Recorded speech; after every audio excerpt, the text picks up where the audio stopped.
Magandang araw mga kaibigan. Ito po, good news.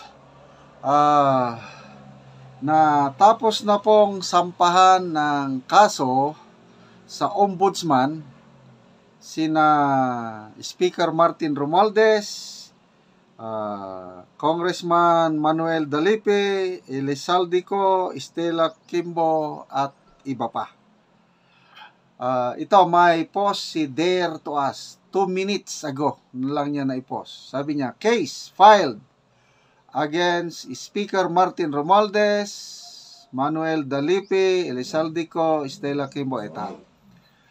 Falsification of legislative documents. Maraming salamat po for finally bringing the fight inside the court. Okay, courtesy of Congressman Alvarez. So ito, nandyan na yung kopya ng kaso na naisampa. So basahin ko lang Republic of the Philippines, Office of the Ombudsman, Quezon City.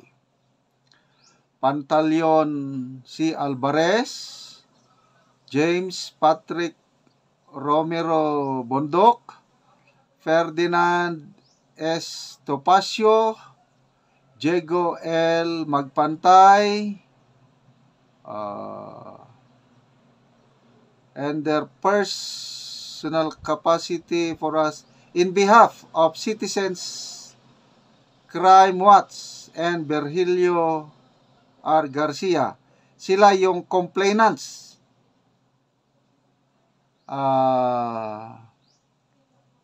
For falsification of legislative documents, Article 170 Revised Penal Code, 12 counts and violations of sections, maraming section, RA 3019, the Anti-Graft and Corrupt Practices Act, versus, ito yung nakasuhan, Martin Romualdez, Manuel Jose Dalipe, Elizaldico, Stella Luz, A. Kimbo, John Doe, and John Dos, etc. So maraming hindi na pangalanan. Sige, come on. Yan. Okay na. John Doe and John Dos, respondents. Republic of the Philippines, Quezon City, Joint Complaint Affidavit. Yan na. Nag-affidavit na sila. So, ang kasong ito is nagmula doon sa blank items sa BICAM report. So, talagang maraming salamat po. So, dalawang grupo po itong nag-file ng reklamo o kaso.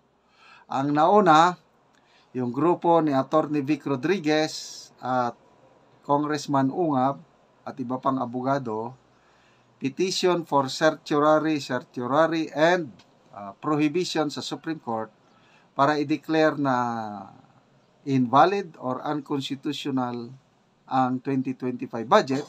Ang basehan pa rin yung blank BICAM report. So, umaksyon na ang Korte Suprema, pinapasagot na ang Kamara, Senado at ang Executive Secretary. 4 days na lang ang nalalabi sa kanilang time period kasi 10 days sila, within 10 days dapat makasagot sila. Ang alam ko, naka-6 na araw na, 4 days to go.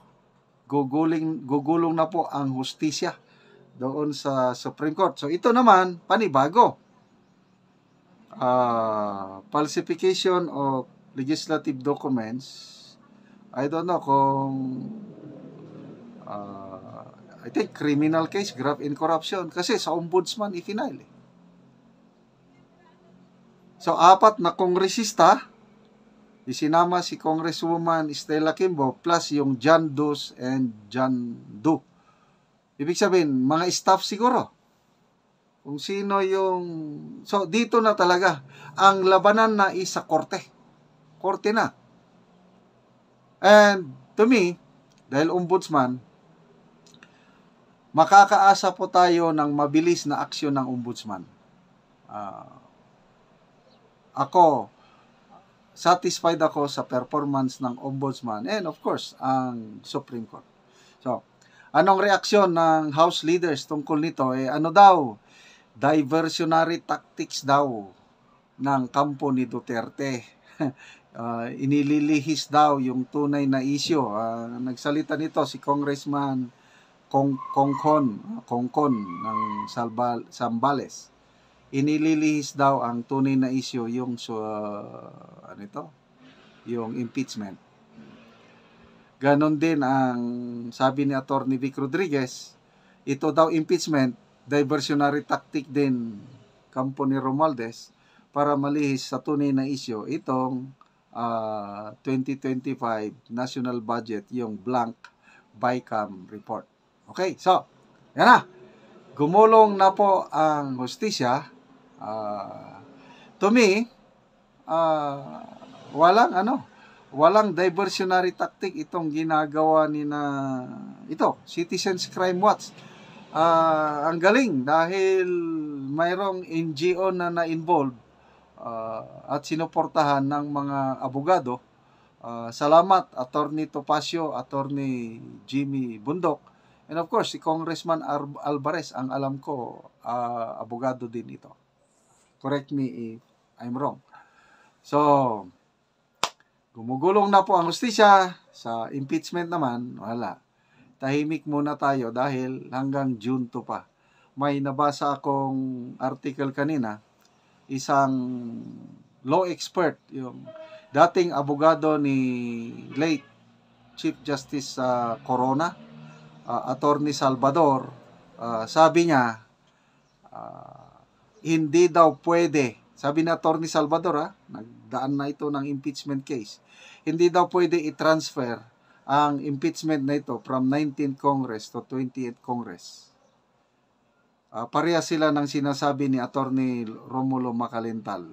Dapat daw ito dalhin sa Korte Suprema para ang Korte Suprema ang mag-decide once and for all kung pwede pang ipasa sa 20th Congress. Ibig sabihin, baka walang saysay itong impeachment nila kay BP Sara kasi gahol sila sa oras. Okay mga kaibigan, salamat sa inyong panonood palagi.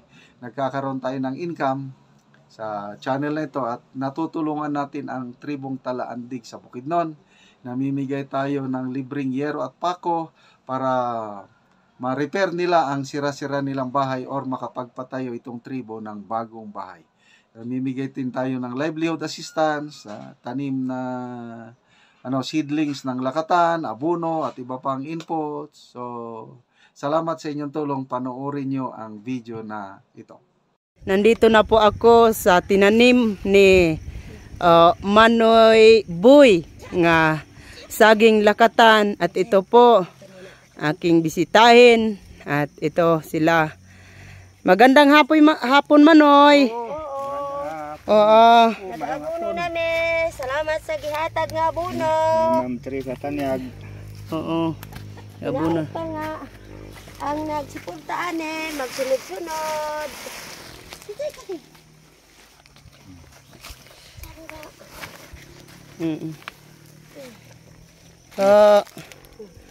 Pila ni tanan kapunuan ng saging ninyo nang?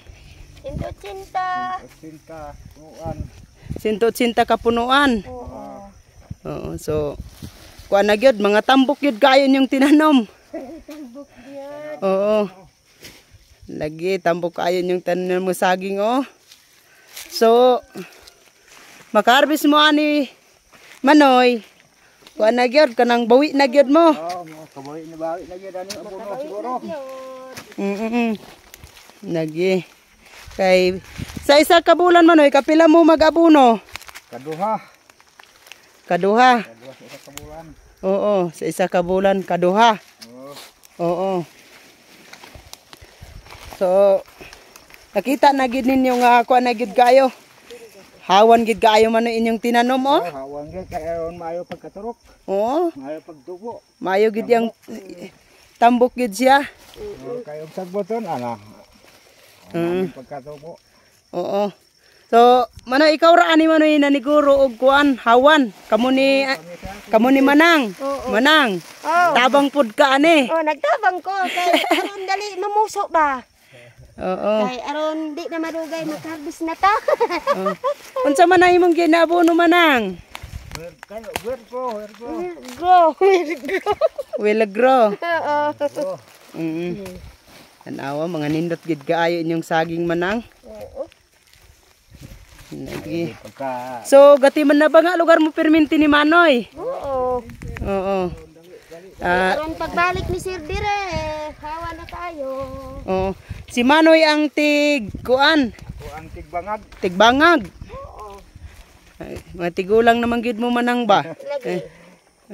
Ikaw ang abono. Si Manoy ang tigbangag. Oo. Oh, luagid kayo ni Manang inyong kuan. Sagingan. 180 ka punuan daw, dako-dako na ni.